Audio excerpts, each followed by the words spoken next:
Hi, everyone. I'm Erica. Hi, I can see everyone there. Great to see you all. Let's see. I think we've got us all in here. Hi, everyone. I'm Erica DeBrini-Sugars. I'm the Director of Programs at the Austin Film Society, and welcome to the Texas Women Producers Panel, which is presented by Austin Film Society, as well as our partner for today, Women in Film and Television Austin. And this panel is part of the 2021 Sundance Beyond Film program. And it is the third day of the festival, if you all are attending. If you would like to turn on your closed captions, we have them available. You will find them at the bottom toolbar of the Zoom screen, and it should say CC Live Transcript. So please do that if you would need that assistance. The Austin Film Society works every day to make Austin a center for independent film, and that means supporting independent filmmakers from Texas's diverse communities with grants and support services, even during this pandemic, which we know has been hard on filmmakers' livelihoods. It means running a community media program and a production facility, and of course, keeping film culture in Austin thriving by bringing great films and filmmakers to our community. And since the AFS Cinema is temporarily closed due to COVID-19, one of the ways we've been able to ensure ongoing access to great film is through our virtual cinema platform, AFS at Home. And you can find all of our virtual screenings online at austinfilm.org. Our partner again today is Women in Film and Television Austin, whose mission is to connect, support, and empower women and female identifying individuals in film, TV, and media in the greater Austin area. WIFT Austin encourages all women within the industry, from actors to directors to production assistants, to join in creating a dynamic and diverse community of creatives in Texas, as well as help others navigate the city's complex media landscape. WIFT Austin participates with other Women in Film chapters through their membership to Women in Film and Television International and Women in Film and Television US. So to learn more about WIFT, please visit wiftaustin.com. And then feel free to interact with other participants today using the chat window throughout the conversation. But if you'd like to ask a question, and we'll leave time at the end for some questions to the panelists, you should load your question into the Q&A area. And so you'll see a little icon, Q&A icon at the bottom. But again, if you feel free to chat, but the questions that we will be pulling from will come from the Q&A section. So let's get to the panel, and we're really excited to bring these four amazing Austin-based producers to you today. So I'll introduce the panelists and our moderator. So first off, producer Elizabeth Avian has had a founding role in developing the Texas film community. She is best known as the co-founder of Troublemaker Studios, where she produced the Sky Kids franchise, Sin City, Predators, and other films. Her newest film, The Blazing World, directed by Carlson Young, is premiering in the Next section in this year's Sundance Film Festival. Hillary Pierce is a producer of the Emmy Award-winning The River in the Wall and served on the producing teams for the Academy Award shortlisted Tower and Emmy-nominated A Song for You, The Austin City Limits Story. Her latest film, At the Ready, premieres in this year's Sundance US Features Documentary Competition. Liz Lodge Stepp is a producer of the 2018 Sundance Award-winning Monsters and Men by Ronaldo Marcus Green, and co-producer of Terrence Malick's Night of Cups and Song to Song. Her latest documentary, Users by Natalia Almalda, has also premiering at the US Documentary Competition at Sundance. And last but not least, our moderator, Monique Walton, is the producer of the narrative feature film Bull, starring Rob Morgan, which was shot in Texas and premiered at the Cannes Film Festival. And the film just recently was nominated for 3 Independent Spirit Awards. So I am going to turn it over to you, Monique, and I'll be back for questions at the end. Hey, thank you. Can you all see me? Let's get you all up here. Okay. Great. Well, thank you all. Thank you to Sundance, and thank you to the Austin Film Society and Women in Film and Television Austin for putting this on. I'm just so grateful and honored to be in conversation with all of you. You are all producers that inspire me and just are making really incredible work. So And I know that as producers, we don't really get to like gather and talk about stuff too often. So thank you all for doing this. I wanted to jump right in, and I figured we could just start with questions about our present moment. You know, like it's been every year, it's, you know, really incredibly difficult to get a film into Sundance. But this particular year, you know, we have had all of these curveballs thrown at us as producers. And so I feel like we should all just have you all share how did COVID and the pandemic impact you and impact your production in completing your film? Elizabeth, I know you went into production last year, so maybe we could start with you and just share a bit about that. Well, it wasn't originally going to be during COVID because I met with Carlson Young. She had written this beautiful script, and Brinton Bryan and Carlson Young came to me, you know, to share that they were making this movie. This is February. And so we were not still in the throes of that. And then at that moment, I was actually on 2 other films that were going to be filming in another country. And that stopped, obviously. And I had said to Carlson, I said, look, I see that you're ready. You're so ready to get this film done. I mean, I almost felt like she was pregnant with that baby. You know, like I saw her, she was just like, she'd been really, her short named the same, The Blazing World, was at Sundance in 2018. So I knew that, you know, this is something that she had really been working on, and beautiful. She's such a beautiful human and very talented. And so I said, I'll just be your fairy godmother, but sprinkle, you know, fairy dust on your stuff. And then the pandemic happened, and I was just sitting around, and one day Brinton and Carlson called and said, hey, we've thought about how to maybe make it happen in spite of the pandemic. And they shared with me that what they had talked about, and I said, well, let's try, you know. And that was April, and we were in production. We were in pre-production mid-June, July. The beautiful thing is that Carlson had already picked the location. So where 85% of the film took place. And so that made it very simple in a way to start figuring that out. And that's how we went about putting together a puzzle where the whole crew could live together. So that's, you know, how it went. And we were able to execute it by getting a venue very close to there where we could all live for the 5 weeks, you know, between pre-production and, you know, wrap and production. And then that's how we were able to get it in the camp. So that's how COVID affected. But I think it also brought some pluses to our production. Oh yeah, We got enclosed and almost on location. There were people that live 10 minutes from there where we're willing to do that. So that's the story on how we were able to get it done in August. We shot all through August. Wow. Yeah, in Dripping Springs, Texas. So Dripping Springs. Okay, that's what I was gonna ask. Cool. And was there a lot of shifts as far as testing, PPE, all that? Oh yeah. Well, you know, for one thing, being in a camp where everybody's quarantined together, we all did the PCR. Getting the testing was really the one piece of the puzzle that at that time was very hard to figure out in June, July. And but we were able to get a nurse practitioner that worked with a doctor to actually come to us and test everybody before the PCR test, the one that takes at least 24 to 48 hours, because I wanted to have like the one that was the most accurate.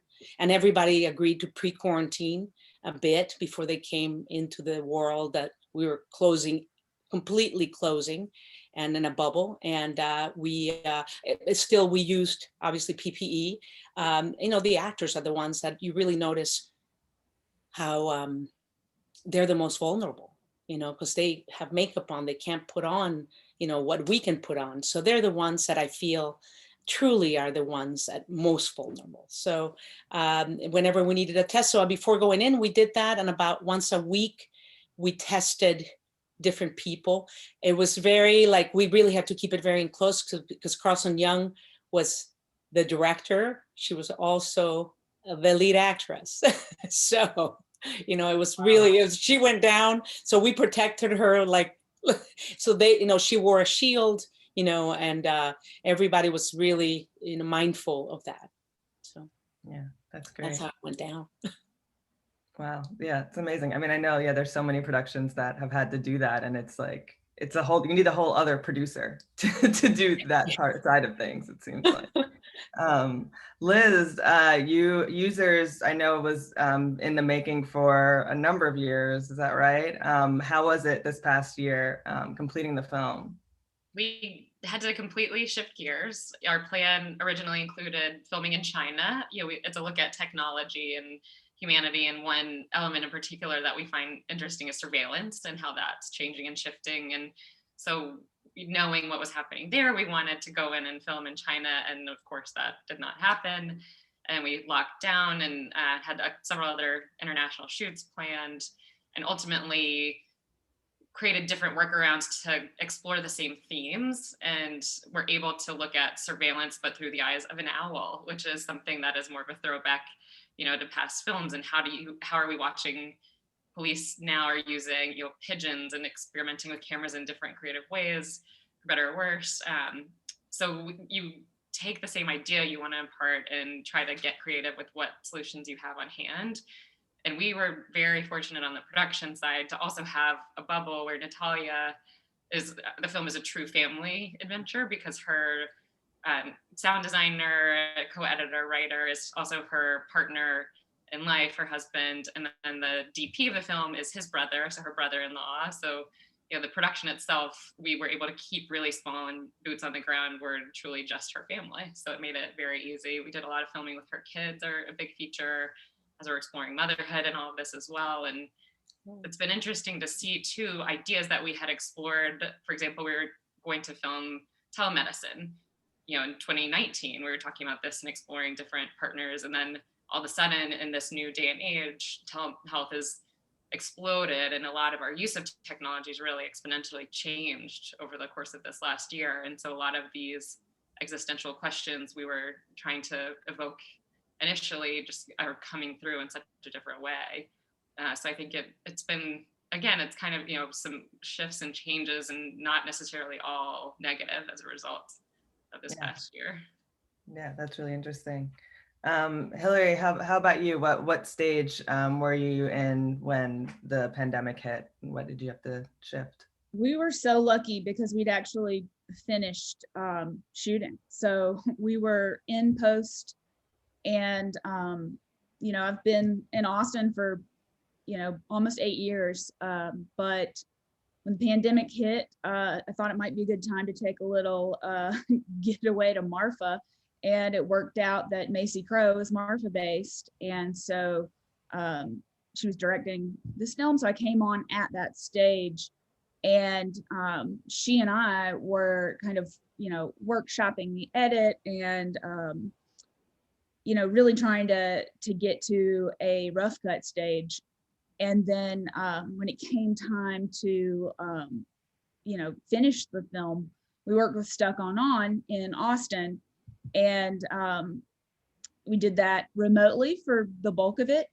And we also worked with Austin-based editors prior to that. So that was remote. And then at one point, Macy had to go to Austin and tested, and then wore a mask and did a day or I think 3 days at Stuck On to finish the film. And I think we were just so lucky that it worked out that way. We thought we might have some pickups, but it sort of turned out that we didn't need them after all. So that was also lucky.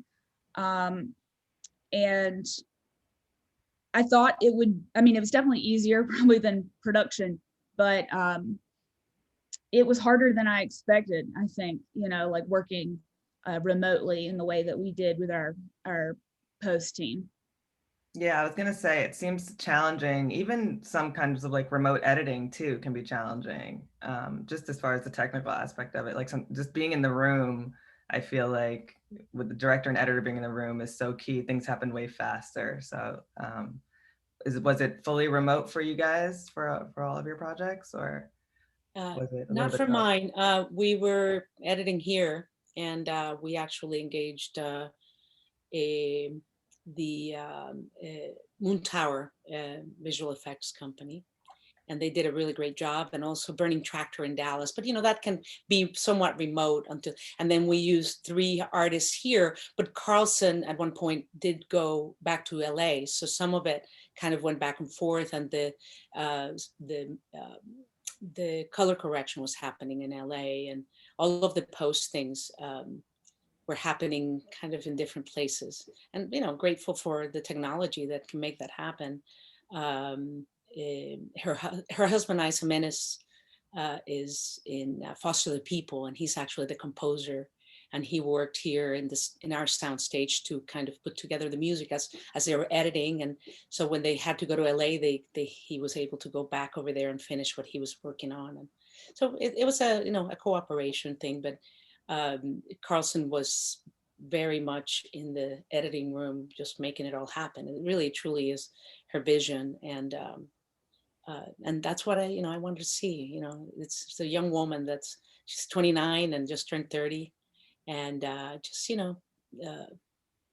wanted to see her launch, and get her birth the baby out there, her movie, and that's a big deal for her. It's beautiful. Yeah, it's huge. Inspiring. Yeah. Liz, was Natalie editing remotely or doing posts and sound and everything remotely? Yeah, I mean, ours was uniquely challenging, I think, in terms of finishing just straight the color correction in the mix. Natalia is an editor and her process part of it is actually shooting and editing alongside each other. So from day one, it's been every shoot informs what we'll shoot next, and she'll edit in between. And so it's a very fluid process, and sound design is also a key element ongoing. So that part was actually pretty straightforward, but we were fortunate enough. She's actually from Mexico City. She's from Mexico, and we have a co-production with Mexico and have support from the government that allowed us, funds to finish the film, which is amazing, but it also requires a lot of the spend happen in Mexico. So our post office, our original plan was to color correct and do all the finishing in Mexico. So, and Natalia is actually now based in San Francisco. So there's a lot of technical elements that are way above my head, where we had a color correction room, sound mix going on in Mexico, where we had to upload and offload and do checks in San Francisco. And on some level we could do simultaneous work, but on some you weren't able to for tech reasons, and setting up a whole color correction room down the street from where Natalia lives to be COVID safe. So there were definitely a lot of unique challenges to this finishing that made it really tricky in the long run. But we were also fortunate enough to be able to mix with Skywalker. So we have the Dolby support that gave us the ability to finish in Atmos and Vision. So I think all in all, it's been luckily a great experience, even with all of the challenges along the way. But man, the remote aspect does make it hard to finish the film. For sure. I mean, I guess, jumping forward a little bit, in terms of, you as producers deciding what stories you want to tell is always, there's a lot of factors, I feel like. But now that COVID is still here, we're in 2021, but it's still around. It's still this issue. Is it shifting what stories you're looking to make? I mean, I'm definitely considering, how this is going to factor into what I do next. And there's so much unknown. Just trying to kind of do this for now and wait and see and hope that things get a little more back to normal. Yeah. I think subject-wise, it's interesting too, where I find myself much more drawn to uplifting projects and films that make me as a human feel much better, and taking care of my own personal mental health, because as we all know, being a producer and making films is so hard and challenging at every step along the way. It also can be added burden depending on the subject matter. So I think that for me right now is shifting a little bit in terms of what I think my next project will be.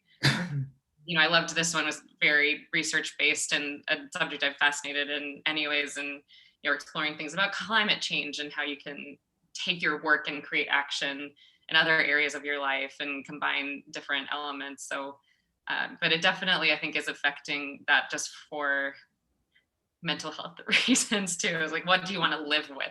What baby do you want to birth next, as Elizabeth put it? It is like that, very much.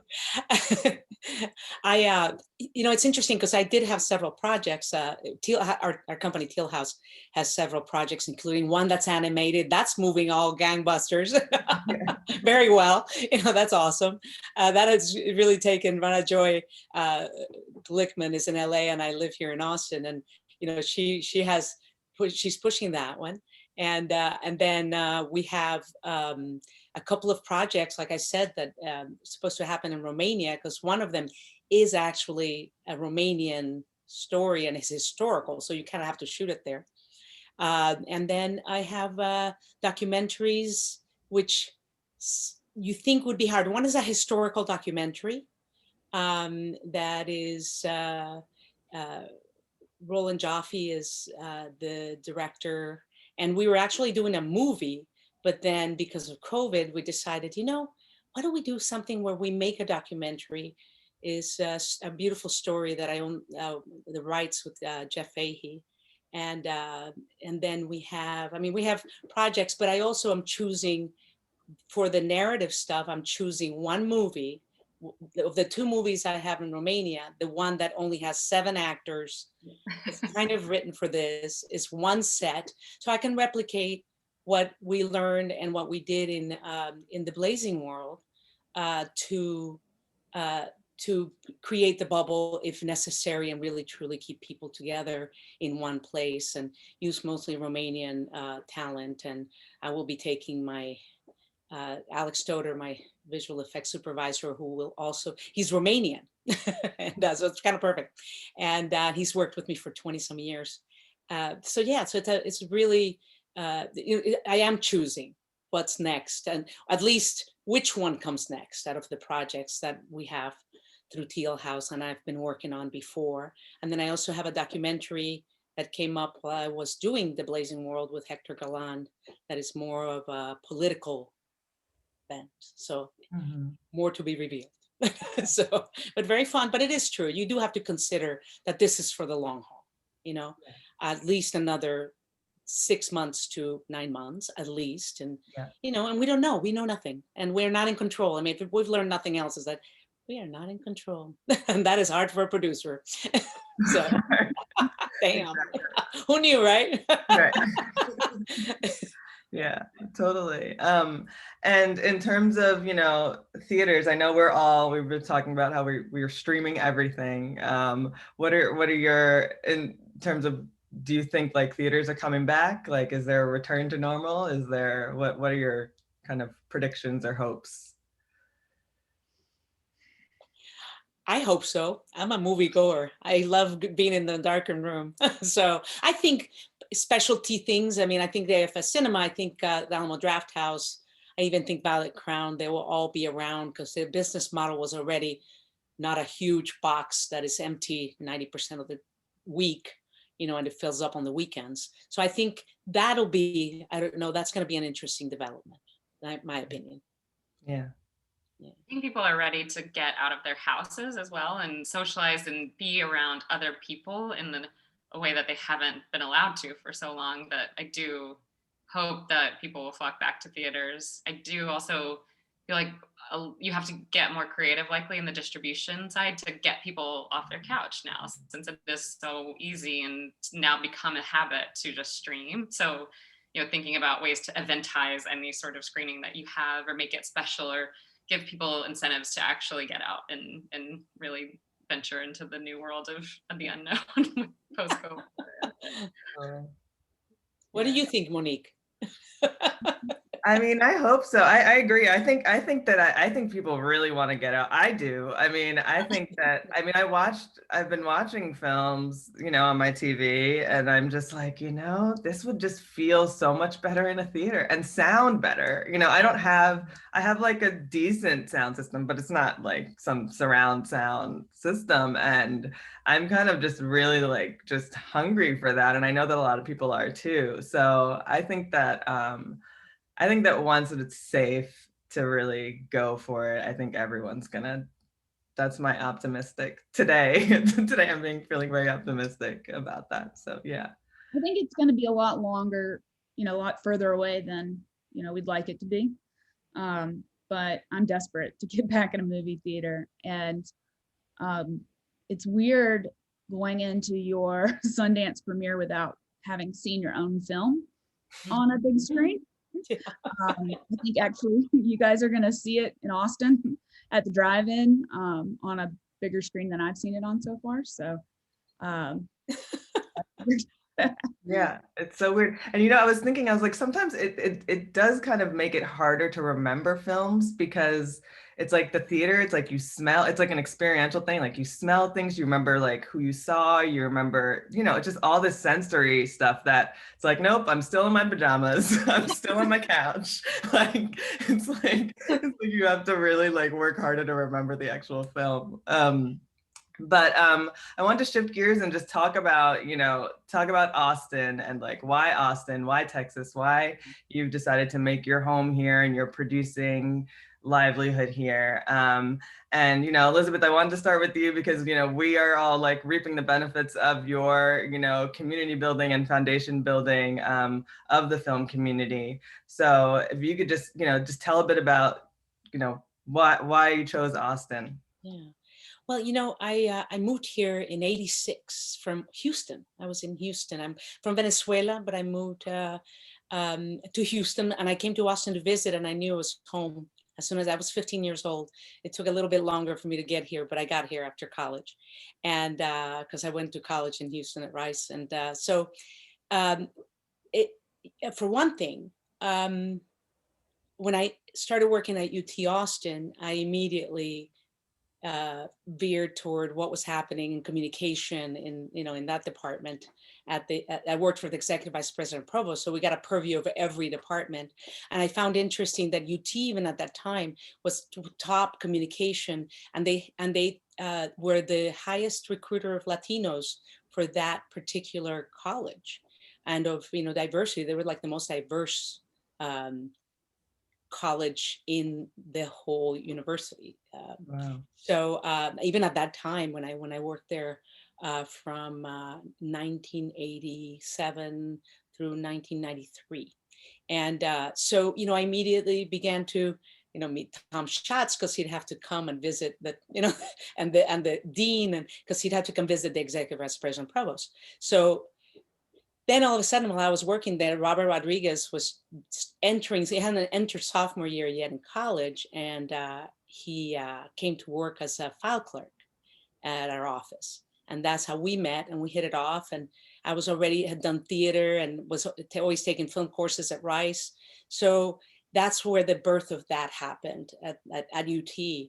And because of his grades, he couldn't get in but I knew Tom Schatz, and Robert also had 30 short films that he had done. I said, just show him one of your films. Please, it's not the grades that makes a filmmaker.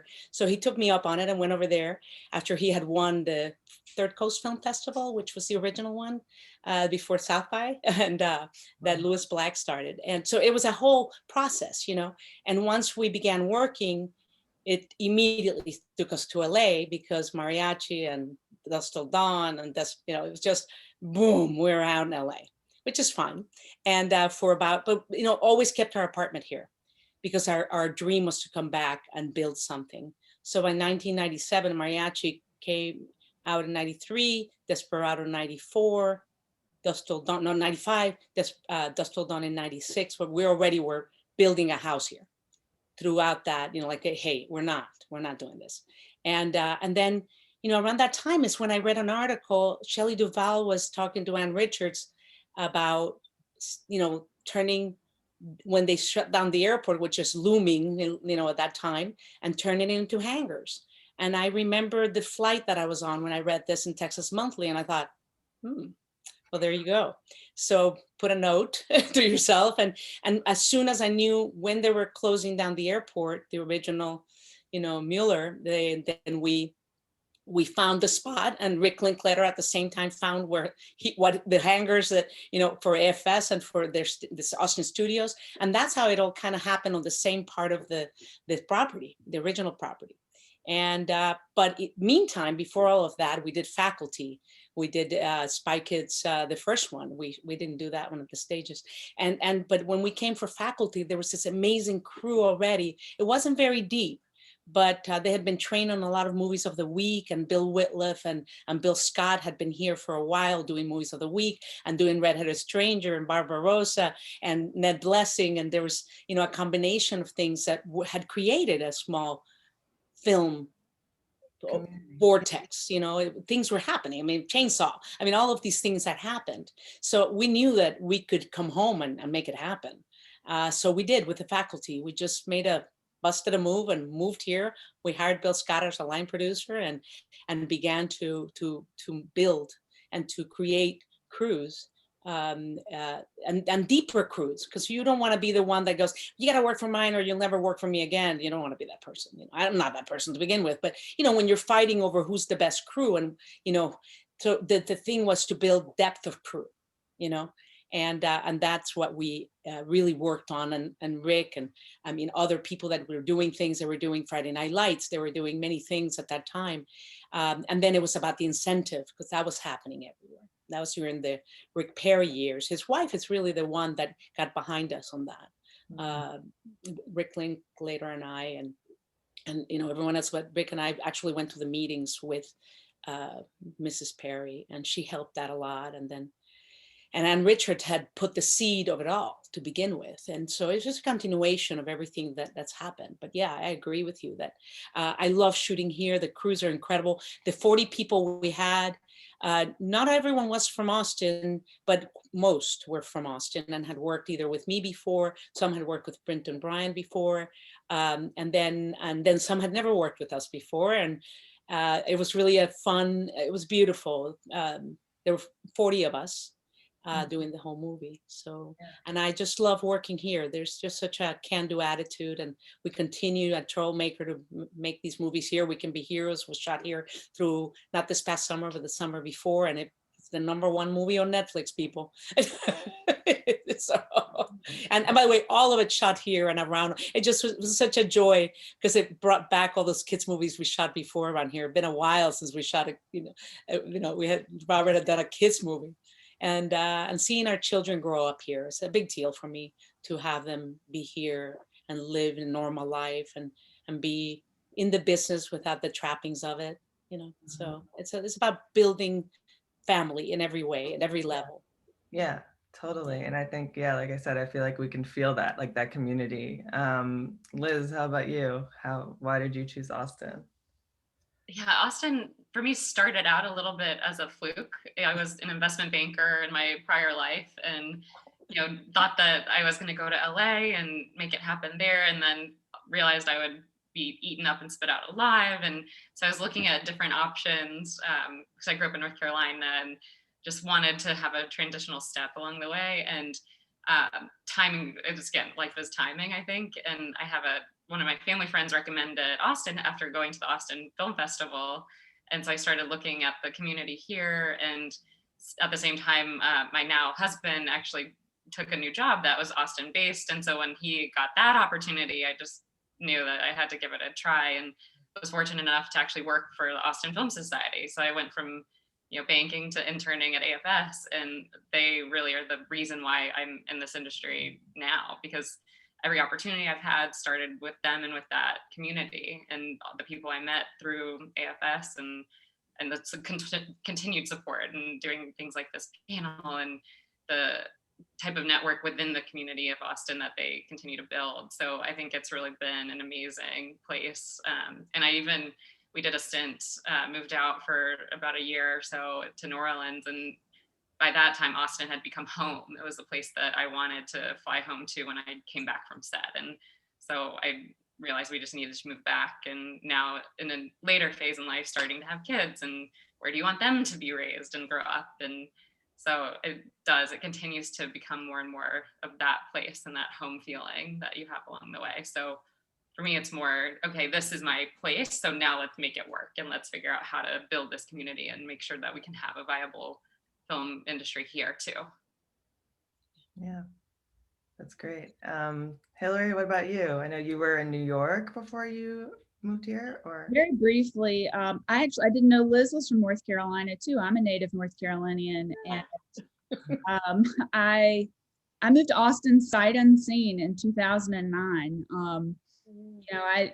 I remember going to see The Faculty in the theater in high school, and Sin City later, and so much of Elizabeth's work with Robert and Rick, it the reputation of Austin preceded it. So I knew that there was a film community here, and I had done brief stints in New York and LA, and it wasn't for me at that time. And for me, it was so much more important to live in a place that I really liked and was comfortable. And,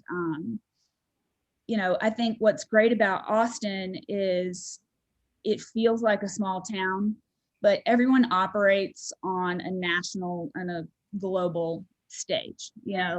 Everyone does work and has the connections that make it feel like you're on the same page with New York and LA. So when I moved here, and I kind of came and left and came back, and then have been here for about 8 years now, probably the number one thing that was so important in my career so far was the Austin Women Film Happy Hour that I think Kat Candler started originally.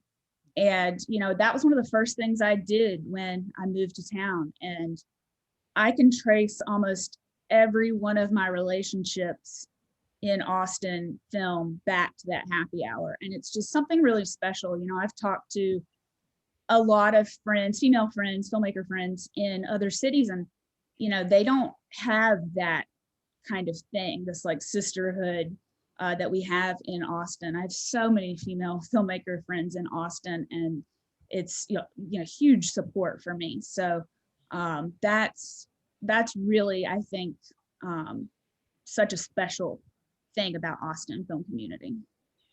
Yeah, for sure. And kind of piggybacking on that, as far as being connected to LA, New York, more of the industry hubs, like, do you find that there's any challenges, or is there anything that you feel like you have to do as a producer every year, like IFP or, any other programs in order to like stay kind of connected in the industry, or, or not?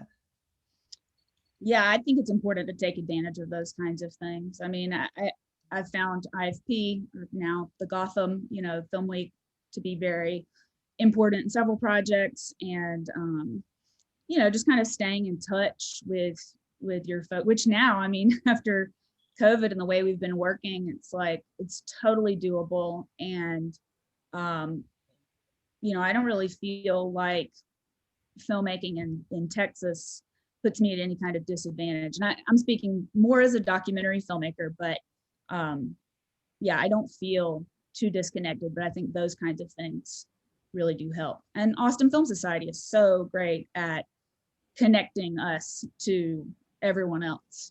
Some of the programs and workshops right there in Austin, I think, does a lot.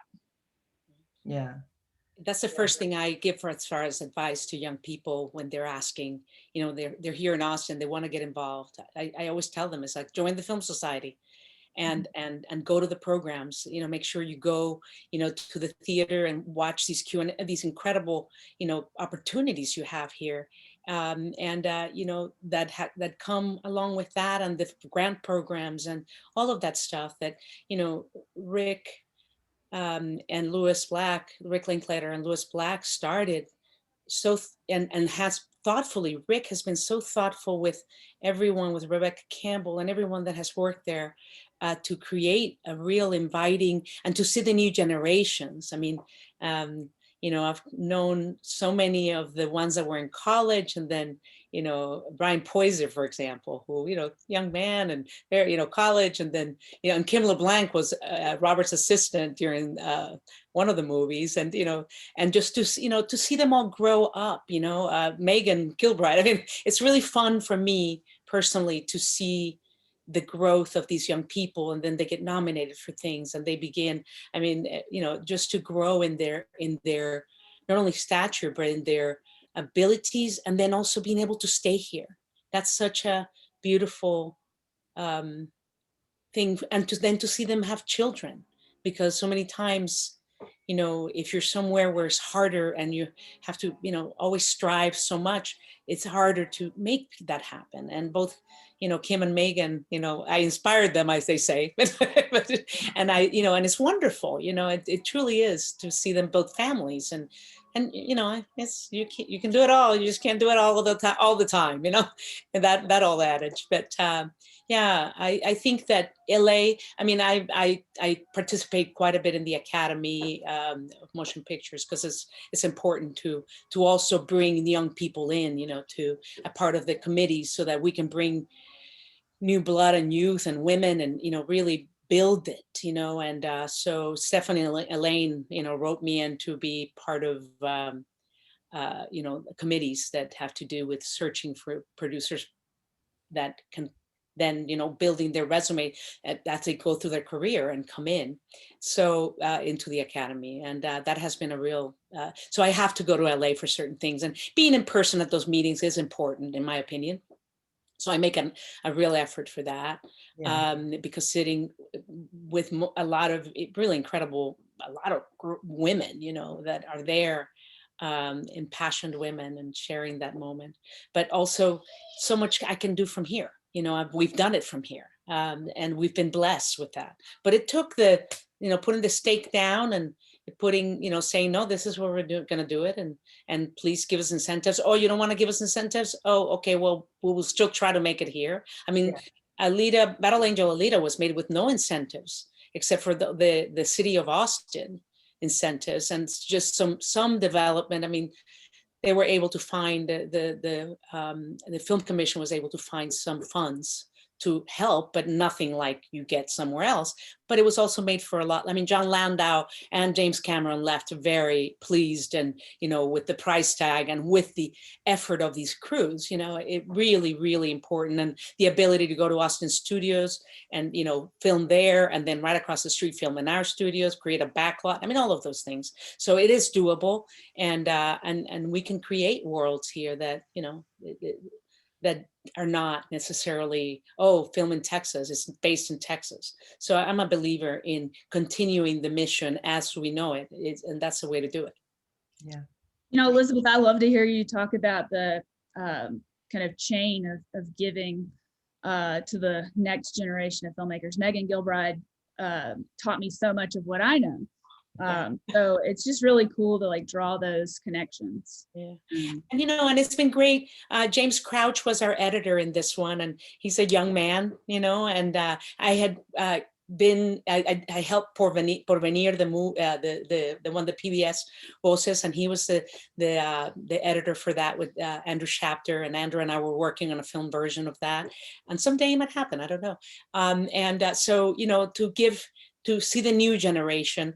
And I was able to bring 4 of my children and my niece to come and work on The Blazing World. And that all happens because other people are willing to take them on. And they became, I mean, yeah, they do other work with their dad and in the big movies, but to be utility camera and you know, and DIT, and then utility sound. My 16-year-old was utility sound. It was the cutest thing when they gave him a walkie-talkie. I mean, it was priceless. And then my daughter helped a little bit with the art department, and my son was visual effects coordinator, the one that did the composing. So getting him out of, you know, something that he had never done before, but being able to do it from a, you know, from a smaller place, and a place of embracing, which all these crews were very experienced, but very embracing. So yeah. Yeah, no, it's amazing. I mean, I feel like you have had just a history of forming families with your films. And I think that's part of, you know, what we see in the ways that crews act, and how and just, yeah, that community, that sharing, that generosity that's present here. I do want to talk just a little bit about, you know, the favorite topic of film producers, which is financing and funding your films. You know, how do you put your projects together? What portions of it are grants versus, equity investors, on the independent scale? Elizabeth, I know you're in the studio world, and that's a whole different ball game, but I'm just curious, what are the different pieces of when you're putting film together? Liz, you want to start? Yeah. Sure. I mean, it's funny, each project feels very different. There's similar things and similar tactics you can do, I think. And one I would say is because I do both narrative and doc, so the approaches in those worlds tend to be different, but also depending on the subject matter, because for this last film, Musers was about 60% grants and 40% equity. And we were fortunate to have some really amazing support at every step, and people that supported Natalia, supported her vision. And that is one thing in all my projects I found key, is find partners that are hopefully going to allow you to have things like final cut, if that's possible, because I know there's some gray areas with that now and with the director. And part of my learning from especially working with Terry is protect the vision of the filmmaker first and foremost, because that will end up being the most success in the long run too. So for us, Natalia has an amazing body of work, and she's an established director. And so we had support from Ford Foundation and from Sundance and from people, a whole host of different types of grants too, that, are also more given the fact that she's Latina. And so you try to find the uniqueness about your own individual project and target other interested financiers who might be supporting that. Like technology, we did have a lot of people interested because the technology element of that, and because of where we are in the world. We had Field of Vision is another great example that gave us a grant and then ended up going with equity investment too. So there's some partners who can do both. And so if you start those conversations early and keep them apprised of what's going on in your project, and I think it's, you want to hesitate, I hesitate to say this because you don't want to bug somebody, but it's helpful to follow up, continue to follow up, remind people about your project, especially being from afar. We'd have meetings. We did the Sundance Talent Forum in 2019. And then, it took a year or more for a lot of those relationships to bear fruit, but they ultimately gave us investments or grants in the project. So I think tenacity and just persistence and trying to get creative about who your partners could be. Thinking about your uniqueness, being female is a really big plus. People want to support female voices, and they want to support new voices and BIPOC community and things that we haven't ever seen on screen. So yeah, try to find within your own project elements that you can really pitch to people and why you're different and why you should support that project. Yeah, that's great. And Hillary, what about you? Yeah, I agree with everything Liz said. I mean, kind of a good example of that is for The River and the Wall, almost all of our funding came from Texas and from a lot of family foundations, because we had such a conservation focus. Texans and a lot of conservative Texans are so conservation minded, and there's a lot of funding there. So we really tapped into that, and they really understood the value of sharing these unique Texan landscapes with the rest of the world. And that's a perfect example of really tapping into your niche and your subject matter and making that match work. So yeah, it's different for every project. For At the Ready, we had a lot more grant funding from outside of Texas, but Austin Film Society support as well. So yeah, I mean, I just think like what Liz said is so accurate. Like you really just have to match the interest with the funders. Yeah, I agree. I mean, I think that it's like, it's all partnerships. I know I asked the question, where is the money or financing, but it's really like you're looking for partners at the end of the day. So it's like any other relationship in film, you have to like find the right match. It's like you're like dating, and then you're in a full relationship for many years. So even though they're bringing the funding, you want to be able to have that type of connection. Elizabeth, in terms of The Blazing World, what did that look like? Well, Brent and Brian handled a lot of the, the financing part of it, but we were at a moment in June that we had not been able to really, we lost some of our financing and we had to kind of get it going. And so Rana Joy Glickman and I were able to put together enough money to engage, get the location, get the camp and the insurance to be able to get both, to kind of, sometimes it's a domino situation, as you guys know, and you feel that it needs to go and you need to make a move. And we were able to get a seed money that then we could show people, the investors, Brinton could take them and show them that this was happening, because the location was so fascinating to shoot in. And the house that we shot in is the family Poole, Joe Poole and Leslie Poole, were just lovely, and their two sons, wonderful. And we were able to show people pictures of what we were doing, and that helps a lot, the visuals and obviously the story and the script. But Brinton is the one that brought in the funding. And it's not easy. It's never easy, as you guys know, especially during COVID. I mean, nobody at that point, people were like, are you sure this is, oh my God, and taking a big, not a big roll of the dice, because Carlson, we were all committed to being totally quarantined. I mean, nobody went to we had a PA that was outside that never came in. They just dropped things off. So that person was never living with us. And we all lived on this camp. So we knew we could protect her pretty much. I mean, like 100%, well, never 100%, but with a wing and a prayer, and two. Yeah. But truly, I mean, I think that the financing is one of the hardest aspects of films. But I also believe that there is money out there, and how I am raising money for other projects with Rana Joy and with others, and that I have, and it's always about the relationships, building the relationships, like you guys were saying, and finding the political, it's interesting, people will give money to political campaigns, and at the end, if the person loses, and you really don't get anything even if they win, except having been a part of that. But when you do a documentary and it has to do with political stuff, then, and by the way, it's not me going into politics. That's not what the documentary is about. So no rumors, but it becomes, you walk away with a parting gift. You actually have, in movies, you're going to make a movie about this. Hey, you get a parting gift. You get a movie out of it. How about that? So it's pretty cool in that way. It's relationships. It truly is. Yeah, for sure. Well, should we maybe jump over to some questions from the audience? Sure. Yes, let's do that. Sorry to interrupt this great conversation, but there are a lot of questions that are posted around COVID production, particularly the financing impact.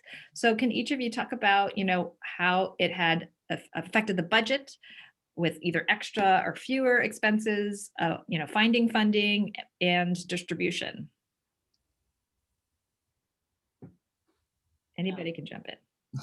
I'll jump in, since we had a budget. Brinton and Carlson had a budget prior to COVID happening, and we thought, we'll just make it really small, and we'll make it like this, and we'll make it like that, and it'll be less. No, because then it becomes a huge a movie that everyone is basically in location completely, like 100%. So it's a very different thing, and we had to bring in trailers for people to live in, and there's the electricity 24/7 during summertime, and and the PPE and the tests, and those things. So it didn't lower the budget, it didn't balloon it in any way, but it didn't lower it, even though there were only 40 crew members in the group. And so there's a consideration that you do have to pre-plan a lot of things and pre-think a lot of things. We wanted to be somewhere where an HEB would deliver food, delivery service, so nobody would be tempted. We had to figure out how to do gasoline for people, because we still had to, for a month, we still had to go, a couple of miles down to the sets, and so that your tank of gas goes out, after a couple. So how to make that happen? So a lot of small considerations that you never really have to think about prior to that, and then the actors coming in and how to, because they're not there for the whole shoot, and how to make that happen. Where do they land? And thank God I have some apartments that I've used for crew and for cast. And so I knew that they could land there first while they got their PCR test, and then they cleared, and then we brought them in. So that's how, you have to really, really put thoughtful things and know that the way that we did it, that's the way we did it. Some other people have done it differently. But because of Carlson being also the lead actress and the director, we had to be extremely, extremely, extremely close in. And I think if I do another movie, like the one that I'm talking about, the 7 people, I would probably do it the same way, as much as possible. So, and make that happen. In Romania is where we're planning on shooting that one, because it lends itself for that, and we're doing the other movie in Romania. So yeah, it's those are the considerations. Anyway, hope that answered the question. Anybody else? It was less the production side. So it's so interesting to hear on the narrative when you have to really create that bubble, how to approach it. Because on the doc side, it was, you already had your bubble, at least in our case we did. So it was a little easier because we didn't have that direct interaction. A lot of our filming is landscapes and things. So we didn't have to worry about a lot of those same considerations that you did. And for us, it was much more in the finishing and the post and the last couple of months have been chaotic, to say the least, and trying to get the tech side set up and figuring out who can work from where and how to do that safely. And then a little bit of an increased budget in terms of testing to be able to go into facilities. And as their rules are changing, mid-mix, all of a sudden, California changed their rules again and shut down. So we couldn't actually finish and do a lot of our QCs in the Skywalker the stage that we planned to. So, I think it also is like any production, it actually still just figuring out as road bumps come up, having to navigate around them. I will say for the financing side, we had a big gap where we felt like we were getting momentum at the beginning of the year 2020 and closed a big chunk of equity. And usually those dominoes fall into place, as you were saying earlier. And once this person comes on board, then that makes this other person likely, and so on and so forth. And there felt like a true gap of about 6 months where nobody was doing anything.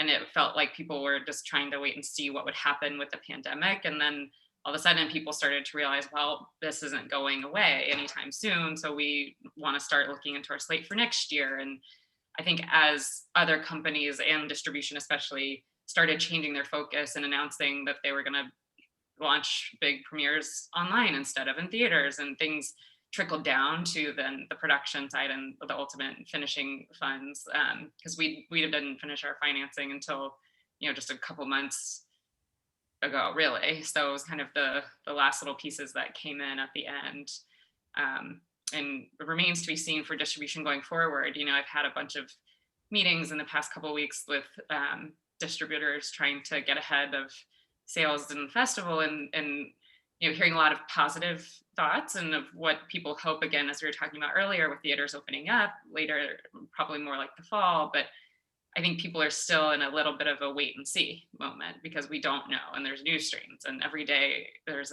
another challenge to tackle. So I think distribution still, from my perspective, remains a bit of a question mark for the next couple of years, but everybody's positive and hopeful and and hungry for content, and for good content and unique content. And I think people are kind of in the same boat of, we loved Tiger King, but now let's, what's next? And so, so I think we're in a moment where it's good for independent film for sure. But have either any of you had to navigate production insurance during this time? Has that I did. Yeah, I did. And again, back to relationships. Rana Joy had the same insurance person in the movies, in independent film in LA. And so he was able to make that happen for us, reasonable amounts. And So yeah, it's tricky, but But relation. you're able to get coverage Yeah, for exactly. Mhm, yeah. okay. And by the way, and COVID is separate from, you know, the other things, and it can be extremely expensive. But I think because of the way that we were doing it, we felt well, you know, into our, you know, I think it worked out that we were in such a strict bubble, you know, for us, but we were able to get the other coverages, like, you know, work on everything else was not a problem. Yeah. This Hillary, conversation makes me realize how how lucky we were to be in post Yes. on our project. I mean, we just lucked out, you know. I think we made some decisions that, you know, like I mentioned earlier, we thought we might do some pickups, and I think COVID was very influential in not doing those pickups, and then kind of encouraged us to be a little more creative with how we tied up those stories. But it did end up saving some money. And yeah, I'll probably be calling you guys for some advice on the next one, since you've been through it. No Yeah. problem. Okay, I think there's one other question, which is a large question. What has been your biggest challenges in the industry, particularly as a woman in the industry, and how have you worked to overcome those challenges? There's always challenges, no matter what. It's part of the growth, you know. I think that I think you were mentioning, Hillary, about community, and I think it's really important to support each other like we do. I mean, I think we're blessed with that here. It's a natural, not only other filmmakers, but the women are very supportive of each other, and continue that so that they then pay it forward, you know, and to others. And I feel that that's how you do it. That's how you keep growing. You know, the ones that are coming up behind you that are younger, you know, just help them, you know, help them grow, and also tell them the stories with, you know, without it being a like it might have hurt you. It may have, you know, it may have been hard. There's been hard moments throughout my life. It sounds like it's so charming and everything, but it's hard, you know. And it's not necessarily charming. You know, I had one moment, one of my first experiences was some dude saying to me, if like a big time, you know, big time money executive in the thing, said, you know, honey, movies, like when you go to the beauty parlor, somebody does your nails and somebody else does your hair. Yeah, that happened. I won't mention any names, but there were two women executives in the room that literally, I mean, they might as well have had lasers in their eyes. They looked at him and went, what? So again, they stood up for me, you know, and in the room, and this is back in '94. So yeah, a long time ago, but but at the same time, I think that more and more of us coming in and just staking our claim, and I'm grateful for the ones that came. I mean, Linda Obst and Deborah Hill were both mentors of mine at the beginning of my career, and they were ball busters, man. They just went in and kicked butt and just scream and did what, and I don't have to do that because they opened those doors, you know, for us, and there's more of us. So there are more of us, so it makes it a little bit easier. And I think we have to help each other and hire women. We had 42% women in the shoot from our crew, and you know, the whole group. That's huge. And we had 42% Latinos and Latinas. So, and without trying, but making an effort of hiring great people, you know, that to come in our midst. So yeah, very cool. Yeah, I think oh, go ahead. oh no, I was just gonna echo that. I think like standing up for each other is such a huge like takeaway. Trying to be, you know, around people who you can stick up for in those situations, so that it's not just one person having. I feel like personally, you know, it's definitely a growth thing to in those rooms to defend yourself, and it's always, you know, helpful if you have like your teammate or your partner who is also, you know, aware of these dynamics and can also stick up for you in those moments. Yeah. Yeah, absolutely. I think my biggest challenge has just been being a single person while working in the industry. I know, we talk so much about work-life balance, and I've seen the mothers that I'm friends with and that I've worked with, really struggle with that. But I also think for single people, you can pour yourself into your work in a way that can be unhealthy, and you have to have those boundaries, like you have to really look out for yourself and parent yourself. And I'm preaching to myself right now because I'm not the best at doing this, but what you were saying about community, Elizabeth, like I couldn't do what I do without, my female friends in the Austin community, especially, that I think a lot are in the chat and watching right now, because they support one another, and we all support one another. And I don't know, I think that can be really challenging, and it's important to take time away from your work and refill your cup. Like it. Totally. I think what I would add to, I think that's all very true and valid, and refill your cup especially resonates quite a bit, where it's so easy to get lost and pour yourself into everything, and there's always a fire to put out. So you need to make sure to put yourself first in a lot of these cases. And part of a challenge that I know I've experienced just as an individual, and I've talked to other female friends, I think is a pretty common one, is having the confidence to make your voice heard.